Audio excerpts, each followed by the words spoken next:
नमस्कार। महाराष्ट्रात लोकसभेच्या निवडणुकीचे टप्पे पार पडल्यानंतर आता कोण जिंकणार आणि कोण हरणार याबाबत जोरदार चर्चा सुरू आहे। आज आपण जालना, छत्रपती संभाजीनगर आणि बीड या मतदारसंघात कोण आघाडीवरती असणार याबाबतचा पोल बघणार आहोत। सुरुवातीला जालन्यामध्ये यावेळेस रावसाहेब पाटील दानवे विरुद्ध कल्याण काळे तसेच मंगेश साबळे यांच्यात लढत पाहायला मिळाली। मुख्यतः ही लढत रावसाहेब पाटील दानवे विरुद्ध कल्याण काळे अशीच झाली। यावेळेस जालन्यात अटीतटीचा सामना दिसून आला।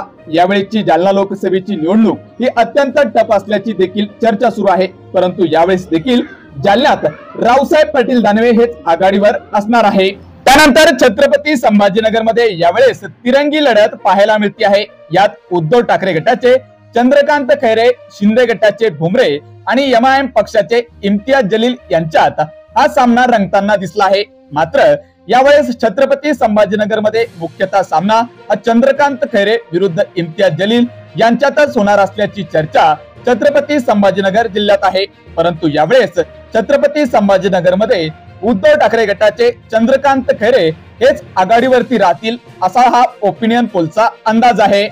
तसेच बीड लोकसभेत यावेळेस पंकजा मुंडे विरुद्ध बजरंग सोनवणे अशी लढत पाहायला मिळाली। यावेळेस बीड मध्ये जातीय समीकरणाचा मोठा प्रभाव दिसून आला। विशेष म्हणजे मराठा आरक्षणाच्या मुद्द्यावरून यावेळेची बीड लोकसभेची निवडणूक चांगलीच गाजली आहे। त्यामुळे यावेळेस बीड मध्ये कोण जिंकणार अशी चर्चा सुरू आहे। यावेळेस मात्र पंकजा मुंडे विरुद्ध बजरंग सोनवणे अशी लढत झाली असून यावेळेस अटीतटीची लढत पाहायला मिळाली। परंतु यावेळेस पंकजा मुंडे या बीड मधून आघाडीवर राहतील असा ओपिनियन पोलचा अंदाज आहे। यावर तुम्हाला काय वाटतं?